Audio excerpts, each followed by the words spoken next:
Hello everyone, myself LV Mishra, BTech from IIT Kanpur and director of Shivay Gurukul. आज आपके सामने जो है एक बहुत ही स्पेशल मुद्दे पे बात करने के लिए आया हुआ हूँ। जैसा कि आप देख सकते हैं कि बैकग्राउंड में एक पोस्टर लगा हुआ है शिवाय गुरुकुल। तो पहले तो मैं ये बताने का ट्राई करूंगा कि शिवाय गुरुकुल है क्या। शिवाय गुरुकुल जो है हम लोग का एक ड्रीम प्रोजेक्ट है, जिसके थ्रू हम लोग जो है एक ऐसा कैंपस डेवलप करने का ट्राई कर रहे हैं जिस कैंपस में बच्चा आने के बाद जब भी 12th पास करके निकले तो एक प्रॉपर रिजल्ट के साथ निकले। बच्चे अपने कैरियर में जो भी चीज़ करना चाह रहे हैं एक प्रॉपर रिजल्ट के साथ वहाँ से बाहर जाए। इस टाइप का एक प्रॉपर कैंपस डेवलप करने का हमारा ट्राई है।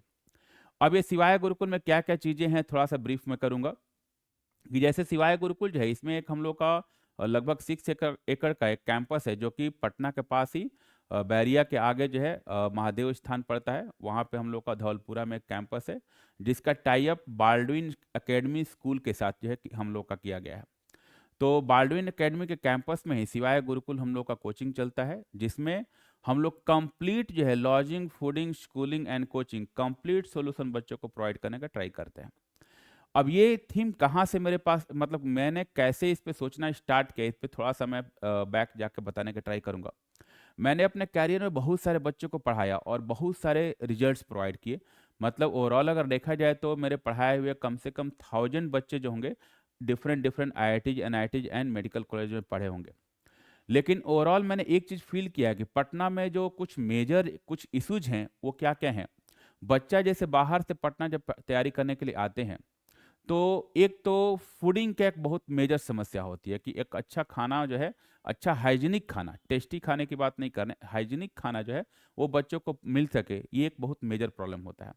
फिर से अच्छा पानी जो है वो भी एक समस्या है कि हर जगह जो है उतना अच्छा मतलब जो है आरओ वाटर जो है सही तरीके से नहीं लगे रहते हैं हॉस्टल्स वगैरह में, तो एक वो भी एक समस्या है। जिससे कई बार क्या होता है कि एक बच्चा अच्छी तैयारी कर रहा होता है लेकिन इन टाइम में उसका किसी न किसी कारण से तबीयत खराब हो गया, टाइफाइड हो गया, कुछ जो है दूसरी तबीयत खराब हो गई, तो इस चक्कर में क्या होता है कि उसके एग्जाम जो है मिस हो जाता है, एग्जाम में सही परफॉर्म नहीं कर पाते। तो मैंने बहुत सारे अच्छे बच्चों को देखा है कि वो मतलब बेसिक जो है बेसिक नीड की मतलब पूरी नहीं होने, बेसिक जो रिक्वायरमेंट्स है उसकी पूरी नहीं होने की वजह से उसके कैरियर में जो है गड़बड़ हो जाती है और वो एग्जाम अच्छा नहीं कर पाता है। इसके अलावा जैसे एक सेफ्टी का भी इशू होता है कि जैसे बच्चे बाहर से आते हैं पटना में शहर में रहते हैं तो एक सेफ्टी का इशू रहता है। पेरेंट्स भी सोचता है कि बच्चा बाहर क्या कर रहा है क्या नहीं कर रहा है, उसको पता नहीं चलता कि हॉस्टल में क्या कर रहा है, शहर में क्या कर रहा है, शहर में कहीं घूम रहा है कि पढ़ाई कर रहा है, ये पेरेंट्स को नहीं पता चल पाता। इसके अलावा एक जो फ्रेंडशिप सर्कल की जो बात करते हैं, कई सारे बच्चे क्या होते हैं कि 10th तक तो काफ़ी अच्छे होते हैं, सीधे होते हैं, लेकिन यहाँ पे आए एक गलत संगत में पड़ गए, क्योंकि पटना में पूरे बिहार से बहुत जगह से पढ़ने वाले बच्चे आते हैं। मतलब छोटे बच्चे भी पढ़ने आते हैं, आईआईटी मेडिकल की तैयारी करने वाला भी आते हैं, बड़े लड़के भी पढ़ने आते हैं जो कि एसएससी और बीपीएससी ये सब की तैयारी करते हैं, बहुत सारे हॉस्टल्स में बच्चे रहते हैं। कहीं ना कहीं इनका आपस में इंटरेक्शन होता है और कई बार क्या होता है कि जो छोटे बच्चे होते हैं 10th पास करके आए हुए बच्चे होते हैं उनका किसी बड़े बच्चे के साथ संगति हो जाती है, बड़े लड़कों के साथ संगति हो जाती है, जिसमें वो क्या हो कि गलत डायरेक्शन से चले जाते हैं। तो इन सब चीज़ों से बचाने के लिए या इन सब चीज़ों की से जो है इनका सोल्यूशन जो है मेरे दिमाग में आया कि क्यों ना एक ऐसा कैंपस डेवलप किया जाए जिस कैंपस में बच्चा रह के कंप्लीट तैयारी करे और उसको उस कैंपस से बाहर जाने की रिक्वायरमेंट ही ना हो। तो कैंपस में बच्चों को कहीं से ही बाहर से बच्चा आता है तो क्या क्या उसकी नीड होती है, तो खाने की नीड होती है, कोचिंग की नीड होती है, स्कूलिंग की नीड होती है। और अगर ये सारी नीड एक ही जगह पे पूरी हो जाए तो फिर बच्चे को कैंपस से बाहर जाने की रिक्वायरमेंट ही नहीं पड़ेगी। तो इस थीम के साथ हम लोगों ने टाई अप किया और हमने एक ऐसा कैंपस बनाने का ट्राई किया जिसमें बच्चा कहीं जो है बाहर जाने की उसकी नीड हो ही नहीं।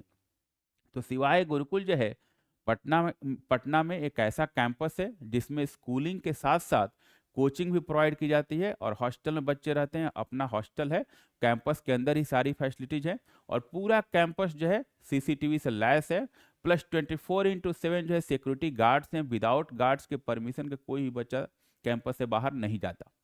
तो एक सेफ्टी जो है, जो सेफ्टी पेरेंट्स के दिमाग में रहती है, वो भी उसका भी हम लोगों ने ध्यान रखा हुआ है। और इसमें ये है कि चूंकि कैंपस में केवल हमारे बच्चे ही रहते हैं तो किसी दूसरे बच्चे से इंटरेक्शन का कोई सवाल ही नहीं पैदा होता। तो बच्चे जो भी रहते हैं हमारे गाइडेंस में रहते हैं, 24/7 प्रॉपर मॉनिटरिंग में रहते हैं और सबसे बेस्ट पार्ट ये है कि कैंपस में हमारे टीचर्स भी रहते हैं। तो जो टीचर्स कोचिंग में पढ़ाते हैं, वो टीचर्स खुद कैंपस में रहते हैं और वो खुद ही बच्चों की मॉनिटरिंग करते हैं। टीचर्स के रखने के दो हम लोगों ने मोटिव सोचा है, या दो हम लोग का मोटिव है बेसिकली। एक तो ये है कि जैसे बच्चा कहीं भी कोचिंग में पढ़ता है और रात में पढ़ते टाइम उसको डाउट हो गया, तो उसको पता नहीं चलता है डाउट अब कब कैसे पूछे। कई कई बार क्या होता है कि अगले दिन कोचिंग गया नहीं गया, टीचर मिला नहीं मिला, उसमें उसके डाउट्स रह जाते हैं। हम लोगों ने क्या है कि हमारे टीचर्स चूंकि कैंपस में बच्चों के साथ ही हॉस्टल में रहते हैं, उसी विंग में रहते हैं, तो बच्चा अगर रात में भी अगर कुछ डाउट होता है तो पूछ सकता है। इवन नाइट क्लासेज भी हम लोग की चलती हैं। तो ये हम लोग का एडवांटेज है। प्लस सेकंड चीज़ ये है कि टीचर्स के रहने से एक प्रॉपर मॉनिटरिंग रहता है, कि बच्चों पे एक प्रेशर रहता है, जो है एक गार्जियनशिप रहती है कि बच्चा कोई भी जो है गलती नहीं करता है, अपना एक प्रॉपर मॉनिटरिंग के साथ बच्चे रहते हैं। अब इसमें जैसे मेजर फीचर्स क्या क्या हैं, कुछ कुछ चीज़ें मैं बता देना चाह रहा हूँ। जैसे आप देख सकते हैं बैकग्राउंड में जैसे कुछ पोस्टर्स लगे हुए हैं। तो जैसे ये हॉस्टल का एक पोस्टर है जिसमें दिखाया गया है कि कुछ बच्चे जो है अपनी अपनी पढ़ाई कर रहे हैं। तो सेपरेट सभी जो भी रूम्स हैं, सभी बच्चों के लिए आप देख सकते हैं कि सेपरेट स्टडी टेबल बना हुआ है, स्टडी जो है स्टडी का जगह बना हुआ है, सेपरेट सबके बेड्स हैं। तो बच्चा जो भी अपना पढ़ाई किया अपने बेड पे सोया। प्लस जो है ये जो है हॉस्टल के अंदर के नाइट क्लास का एक सीन दिया हुआ है, जिसमें हॉस्टल में कुछ बच्चों को अगर डाउट होता है तो उन बच्चों को ग्रुप्स बना के जो है हॉस्टल के अंदर ही उनकी जो है पढ़ाई कराई जाती है। प्लस अगला फोटो आप देख सकते हैं, ये मेस का फोटो है, जिसमें बच्चे यहाँ पे जो है अपना बैठ के खाना वाना खा सकते हैं। प्लस ये फोटो जो है आप देख सकते हैं, इसमें जो है रिसेप्शन का फोटो है, जिसमें आप देख सकते हैं कि सीसीटीवी जो है यहाँ से रिसेप्शन में जो भी वार्डन होते हैं, वार्डन यहाँ पे बैठ के सीसीटीवी से सारी चीज़ें जो हैं, एक एक जगह का जो है पूरे कैंपस का सीसीटीवी लगा हुआ है, सारी चीज़ों को मॉनिटरिंग करते हैं। केवल रूम्स में सीसीटीवी नहीं लगे हुए हैं। और इसके अलावा जो प्लेग्राउंड आप देख सकते हैं कि पूरे कैंपस में इतना बड़ा प्लेग्राउंड है, बच्चों को जो है अगर खेलने का मन करे तो पूरा ग्राउंड में जाके बच्चे खेल सकते हैं। तो ओवरऑल इस कैंपस में हम लोगों ने ये चीज़ डेवलप करने का ट्राई किया कि ऐसा नहीं कि कोई बच्चा बाहर से आया है तो केवल बस पढ़ाई में उलझा रहा है। उसका प्रॉपर एक सिस्टम बनाया हुआ हम लोगों ने, कि बच्चा जब सुबह में उठता है, सुबह 6 बजे से लेके रात के 10:30 बजे तक का पूरा रूटीन बना हुआ है, जिसमें सुबह योगा से लेके कब ब्रेकफास्ट करना है, कब लंच करना है, कब उसको स्कूल जाना है, कब उसकी कोचिंग क्लासेज होंगी, कब उसका डाउट सेशन नाइट का डाउट सेशन होगा, कब उसको सोना है, पूरा रूटीन सेट है। उसी रूटीन के साथ हम लोग बच्चों को रखते हैं और बच्चों को एकदम फ्रेंडली होमली इन्वायरमेंट की तरह रखा जाता है। ऐसा नहीं कि मतलब कोई परेशानी हो तो बच्चा किससे कहने जाए, गार्जियन से कहने जाए, ऐसा कुछ नहीं है। प्रॉपर एज ए गार्जियन हम लोग जो है वहाँ पर उनका मॉनिटरिंग करते हैं।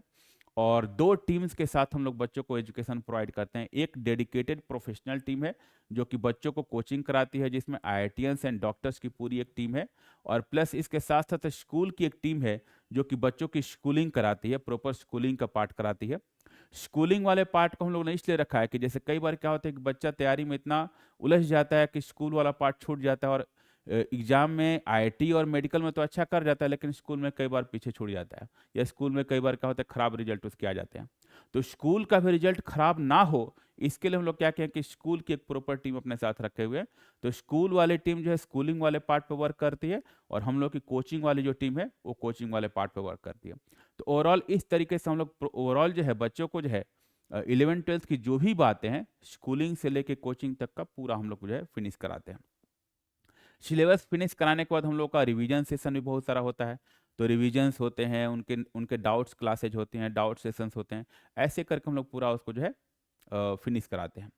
अब इसमें जैसे कई बार क्या होता है कि बच्चों को मोटिवेशन के लिए हम लोग तो हैं ही, लेकिन बच्चों को मोटिवेशन के लिए जैसे कुछ एक्सटर्नल सोर्सेज की भी रिक्वायरमेंट होती है, एक्सटर्नल मोटिवेशन की भी रिक्वायरमेंट होती है, हाई मोटिवेशन की भी रिक्वायरमेंट होती है। तो हमारे साथ कई बड़े मेंटोर्स भी जुड़े हुए हैं, और उन्हीं में आईपीएस विकास बेवा सर की फ़ोटो आप देख सकते हैं। आईपीएस विकास बेवा सर के इंस्पिरेशन से ही मैंने ये गुरुकुल प्रोग्राम स्टार्ट किया था। तो विकास सर भी जैसे टाइम टू टाइम बच्चों को मोटिवेट करते हैं, बच्चों को जो है गाइडेंस देते हैं, लाइफ में कैसे आगे बढ़ा जाए, कैसे चीज़ों को अचीव किया जाए, कैसे हार नहीं मानते हुए जो है स्ट्रगल किया जाता है, उन सब चीज़ों पे बच्चों को जो है अच्छी गाइडेंस देते हैं। तो विकास सर का भी आशीर्वाद हम लोग के साथ है। तो ऐसे हम लोग के साथ एक पूरी एक टीम जुड़ी हुई है, अच्छे मेंटोर्स की और अच्छे गाइड्स की।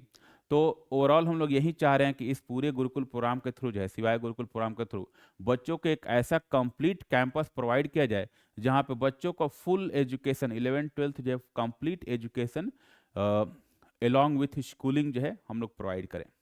तो ये सिवाय गुरुकुल का मेन थीम है। हमारा जो कैंपस है, कैंपस में जो स्कूल का कैंपस है उसका एड्रेस यहाँ पर लिखा हुआ है, Baldwin academy, Dhaulpura, near Mahadev स्थान, बाईपास थाना के पास है। और हमारा जो ऑफिस है, ऑफिस का एड्रेस यहाँ पे लिखा हुआ है, बोरिंग रोड में है ऑफिस हम लोग का, Sanchi palace opposite Punjab national bank, Sahdev Mahto Marg, boring road. और फॉर एनी क्वेरी आप चाहें तो इन नंबर्स पे कॉल कर सकते हैं। इन नंबर्स पे कभी भी कॉल करेंगे तो लोग अवेलेबल रहेंगे और आपका जो भी क्वेरी होगा इसको हम लोग प्रोवाइड कर सकते हैं। प्लस एक चीज़ मैं बताना चाहूँगा कि जैसे सिवाय गुरुकुल में अगर किसी को एडमिशन लेना है तो क्या प्रोसीजर होता है। तो सिवाय गुरुकुल में एडमिशन के लिए हमारे पास हम जो लोग जो है टेस्ट फॉर्मेट में इसका जो है हम लोग प्रोसीजर फॉलो करते हैं। जैसे 2 टेस्ट होते हैं, एक तो फिजिकल टेस्ट होता है जिसमें रिटेन टेस्ट में बच्चा जो है डिस्ट्रिक्ट वाइज हम लोग जाकर टेस्ट लेते हैं, जिसमें बच्चे जो हैं जो भी मार्क्स बच्चों के आते हैं उसके बेसिस पे हम लोग जो है उनको सेलेक्ट करते हैं।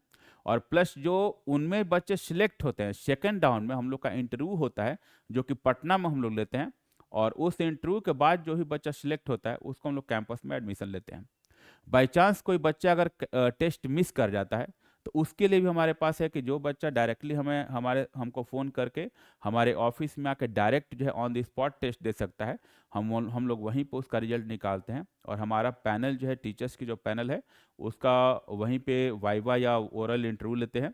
और अगर वो बच्चा अच्छा करता है तो हम लोग डायरेक्ट वहाँ से भी बच्चों को एडमिशन लेते हैं। तो ये 2 प्रोसीजर है। अगर आप फील्ड में आपके यहाँ टेस्ट हो गया तो बहुत अच्छी बात है। बाई चांस आपने मिस कर दिया तो आप डायरेक्टली भी हमारे ऑफिस में आकर टेस्ट दे सकते हैं और हमारे प्रोग्राम में इनरोल हो सकते हैं। तो आज के लिए तो इतना ही। अगले वीडियो में फिर हम लोग जो है एक नए मुद्दे के साथ, एक नए इन्फॉर्मेशन के साथ आएंगे। तब तक के लिए धन्यवाद। शुभ रात्रि।